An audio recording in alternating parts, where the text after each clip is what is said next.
आमतौर पर जो अवाम है, अवाम उन्नास में एक मसला समझा जाता है। वो कहते हैं कि सहरी के वक्त अगर किसी ने नियत कर ली और उसके बावजूद अगर सहरी का वक्त बाकी है तो कोई बंदा खा पी नहीं सकता। हालांकि मसला गलत है। जब तक सहरी का वक्त बाकी है उस वक्त तक मुसलमान को खाने पीने की गुंजाइश है। वो खा पी सकता है, जो चीज़ खाने पीने के वो इस्तेमाल कर सकता है, अगरचे उसने नियत भी कर ली। क्योंकि नियत अगर कोई बंदा रोज़ा रखना चाहता है रात से ही नियत कर लेता है, तो नियत के बावजूद जब तक सहरी का टाइम खत्म नहीं होगा उस वक्त तक इंसान खा पी सकता है और रोजे के अंदर किसी किस्म का कोई हर्ज नहीं होगा।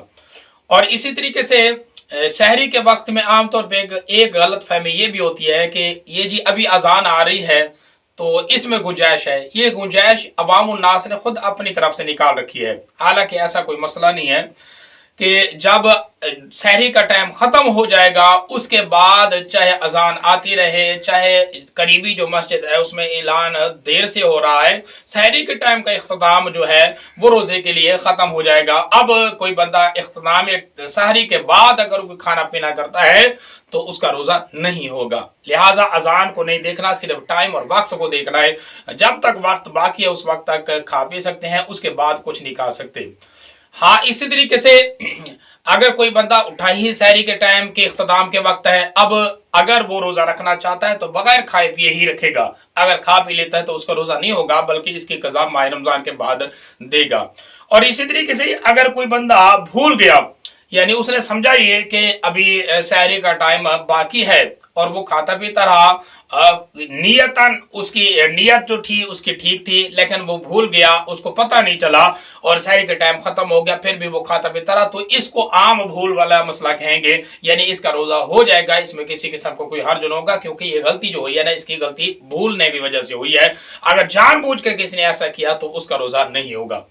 इसी तरीके से अफ्तारी के मसले में एक अफ्तारी का मसला ये भी होता है कि आमतौर पर अवाम उन्नास में ये भी गलत मसला राइज है।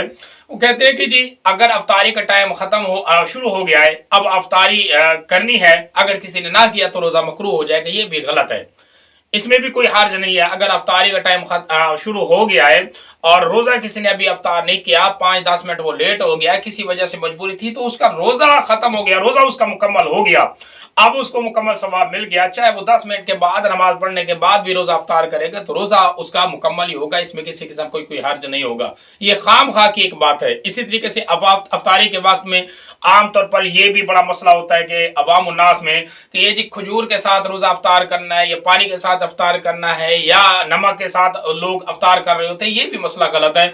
अफ्तारी अफ्तारी है, चाहे किसी चीज़ से भी आप अफ्तारी करें, लेकिन सुन्नत जो है हुजूर सल्लल्लाहु अलैहि वसल्लम की सुन्नत ही यही है कि बस रोज़ा अफ्तार करना है, जो चीज़ मुयस्सर हो मिल जाए उसी के साथ अफ्तार कर लो। रोज़े के अंदर किसी किस्म का कोई हर्ज नहीं होगा। हाँ, नबी सल्लल्लाहु अलैहि वसल्लम से जो मिलता है ना, आप सल्लल्लाहु अलैहि वसल्लम ने खजूर के साथ रोज़ा अफ्तार किया, वो असल में ये बात है कि कोई मीठी चीज़ के साथ आप रोज़ा अफ्तार करें। चूंकि खाली पेट होता है, इसमें बड़ी हिकमत होती है, खाली पेट होता है, सारा दिन इंसान ने रोज़ा रखा होता है, तो अगर कोई नमकीन और ज़्यादा मसाले वाली चीज़ ही बंदा फ़ौरन इस्तेमाल करेगा तो इससे मैदे को हर्ज और आंतों को हर्ज होता है। इस वजह से पहले कोई मीठी चीज़ या शरबत या कोई ऐसी चीज़ जो कि मैदे को नुकसान ना पहुँचाने वाली वो इस्तेमाल कर ले, उसके बाद जाकर कोई और चीज़ खाना पीने की करें। ये है मुस्तहब और हुजूर सल्लल्लाहु अलैहि वसल्लम से सुन्नत जो हिकमतन है वो ये है। वरना अफ्तारी के वक्त जो चीज़ भी आप खाना चाहें वो खा सकते हैं। हाँ, अफ्तारी के वक्त मुसलमानों को चाहिए कि वो दुआओं का एहतमाम करें, क्योंकि इस वक्त दुआओं की कबूलियत का वक्त होता है। ख़ास तौर पर दुआओं का एहतमाम करें और मिल बैठ कर अफ्तारी करें, जितना हो सके मुयस्सर उतनी ही अफ्तारी करें, इसमें किसी किस्म का कोई हर्ज नहीं।